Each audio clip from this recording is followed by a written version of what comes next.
আসসালামু আলাইকুম বন্ধুরা। আজ আমি আপনাদের খলিফা ওমর রাদিয়াল্লাহু তাআলা আনহু এর বিচার দরবারের একটি চমৎকার কাহিনী বলবো, যেটি আমাদের প্রতিটি মুসলমানের জানা দরকার এবং আমাদের প্রতিটি মুসলমানের এরকম আদর্শ একজন মুসলিম হওয়া প্রয়োজন। একদিন খলিফা ওমর রাদিয়াল্লাহু তাআলা আনহু এর বিচার দরবারে দুই ভাই এক যুবককে টেনে হিচড়ে নিয়ে এসেছেন। তারা বললেন, এই যুবক আমাদের পিতাকে হত্যা করেছে, আমরা এর বিচার চাই। খলিফা হযরত ওমর রাদিয়াল্লাহু তাআলা আনহু সেই যুবককে জিজ্ঞেস করলেন যে তার বিপক্ষে করা অভিযোগ সত্য কিনা। অভিযোগ স্বীকার করল যুবক। দোষী যুবক সেই ঘটনার বর্ণনা দিল। অনেক পরিশ্রমের কাজ করে আমি বিশ্রামের জন্য একটি খেজুর গাছের ছায়ায় বসলাম। ক্লান্ত শরীরে অল্প সময়েই ঘুমিয়ে গিয়েছিলাম। ঘুম থেকে উঠে দেখি আমার একমাত্র বাহন উটটি পাশে নেই। খুঁজতে খুঁজতে কিছু দূর গিয়ে পেলাম, তবে তা ছিল মৃত। অভিযোগকারী এই দুই ব্যক্তির বাবাকে আমার মৃত উটের পাশে পেলাম।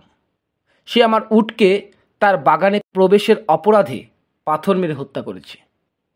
এই কারণে আমি হঠাৎ করে রাগান্বিত হয়ে পড়ি এবং তার সাথে তর্কাতর্কি করতে করতে এক পর্যায়ে মাথায় পাথর দিয়ে আঘাত করে ফেলি। ফলে সে সেখানেই মারা যায়, যা একেবারেই অনাকাঙ্ক্ষিতভাবে ঘটে গেছে। এর জন্য আমি ক্ষমা প্রার্থী। বাদীরা জানালেন, আমরা এর মৃত্যুদণ্ড চাই। সব শুনে হযরত ওমর রাদিয়াল্লাহু তাআলা অপরাধী যুবককে বললেন, উট হত্যার বদলে তুমি একটা উট দাবি করতে পারতে, কিন্তু তুমি বৃদ্ধকে হত্যা করেছো। হত্যার বদলে হত্যা। এখন তোমাকে মৃত্যুদণ্ড দেওয়া হবে। তোমার কোনো শেষ ইচ্ছা থাকলে বলতে পারো।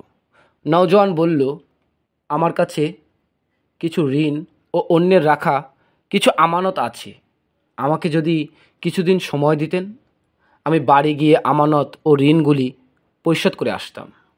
খলিফা হযরত ওমর রাদিয়াল্লাহু তাআলা আনহু বললেন, তোমাকে এভাবে একা ছেড়ে দিতে পারি না।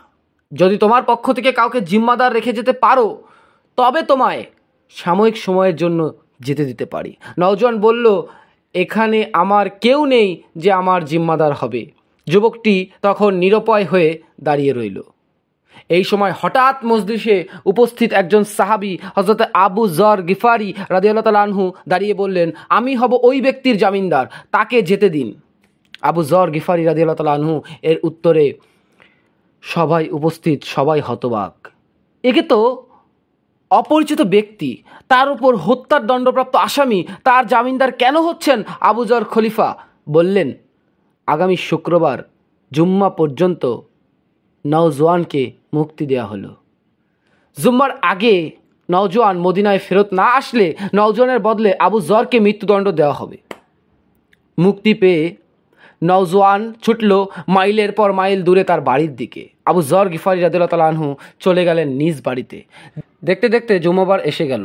নওজোয়ানের আসার কোনো খবর নেই। হযরত ওমর রাদিয়াল্লাহু তাআলা আনহু রাষ্ট্রীয় পত্রবাহক পাঠিয়ে দিলেন আবু যর গিফারি রাদিয়াল্লাহু তাআলা আনহুর কাছে। পত্রে লেখা, আজ শুক্রবার বাদ জুমা। সেই যুবক যদি না আসে, আইন মোতাবেক আবু যর গিফারির মৃত্যুদণ্ড কার্যকর করা হবে। আবু যর যেন সময় মতো জুম্মার প্রস্তুতি নিয়ে মসজিদে নববীতে হাজির হন। খবর শুনে সারা মদিনায় থমথমে অবস্থা।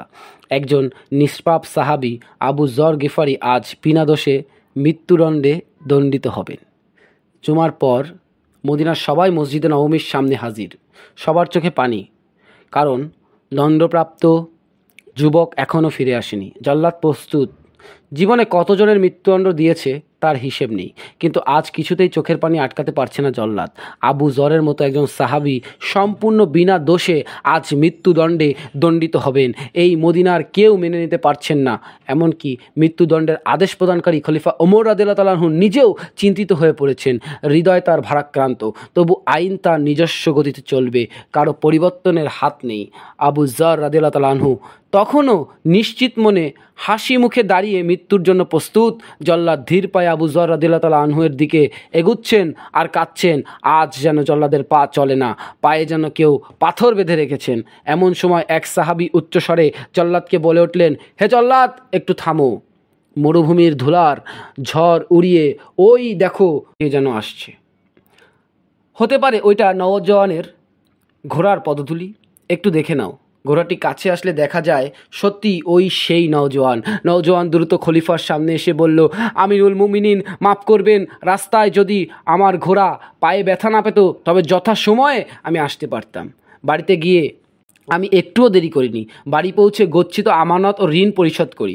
তারপর বাবা মা ও নববধূর কাছে সব খুলে বলে চিরবিদায় নিয়ে মৃত্যুর প্রস্তুতি নিয়ে মদিনার উদ্দেশ্যে রওনা দেই। এখন আমার জামিনদার ভাইকে ছেড়ে দিন আর আমাকে মৃত্যুদণ্ড দিয়ে পবিত্র করুন, কেননা কিয়ামতের দিন আমি খুনি হিসেবে আল্লাহর সামনে দাঁড়াতে চাই না। আশেপাশের সবাই একেবারেই নীরব। চারিদিকে একদম থমথমে অবস্থা। সবাই হতবাক। কি হতে চলেছে? যুবকের পুনরায় ফিরে আসাটা অবাক করে দিল সবাইকে। খলিফা হযরত ওমর রাদিয়াল্লাহু তাআলা আনহু যুবককে বললেন, তুমি জানো তোমাকে মৃত্যুদণ্ড দেওয়া হবে, তারপরেও কেন ফিরে এলে? উত্তরে সেই যুবক বলল, আমি ফিরে এসেছি কেউ যাতে বলতে না পারে এক মুসলমানের বিপদে আর এক মুসলমান সাহায্য করতে এগিয়ে এসে নিজেই বিপদে পড়ে গিয়েছিল। এবার হযরত ওমর রাদিয়াল্লাহু তাআলা আনহু আবু যর গিফারি রাদিয়াল্লাহু তাআলা আনহুকে জিজ্ঞেস করলেন, আপনি কেন না চেনা সত্ত্বেও এর জামিনদার হলেন? কেন? উত্তরে হযরত আবু যর গিফারি রাদিয়াল্লাহু তাআলা আনহু বললেন, পরবর্তীতে যেন কেউ বলতে না পারে এক মুসলমান বিপদে পড়েছিল অথচ কেউ তাকে সাহায্য করতে এগিয়ে আসেনি। এমন কথা শুনে হঠাৎ বৃদ্ধের দুই সন্তানের মাঝে একজন বলে উঠল, হে খলিফা, আপনি তাকে মুক্ত করে দিন, আমরা তার উপর করা অভিযোগ তুলে নিলাম। হযরত ওমর রাদিয়াল্লাহু তাআলা আনহু বললেন, কেন তাকে ক্ষমা করে দিচ্ছ? তাদের এক ভাই বলে উঠল, কেউ যেন বলতে না পারে এক মুসলমান অনাকাঙ্ক্ষিত ভুল করে নিজেই স্বীকার করে ক্ষমা চাওয়ার পরেও অন্য মুসলমান তাকে ক্ষমা করেনি। সুবহানাল্লাহ। তো এখানে আমরা কি শিখতে পারলাম? আমরা বুঝলাম যে কেউ যখন আমানত করে তখন তার খেয়ানত করাটা কত বড় অন্যায়। কেউ যখন অন্যায় করে সেই অন্যায়ের ক্ষমা প্রার্থনা করা কতটা গুরুত্বপূর্ণ। একজন মুসলমান হিসেবে আমাদেরকে অন্যায়ের পাশাপাশি তার ক্ষমা প্রার্থনা করতে হবে, আমাদেরকে অনুতপ্ত হতে হবে, আমাদের আমানতকে খেয়ানত করা যাবে না কোনোভাবেই। সবাই ভালো থাকবেন, সুস্থ থাকবেন। পরবর্তী ভিডিওর জন্য লাইক, কমেন্ট এবং শেয়ার করুন।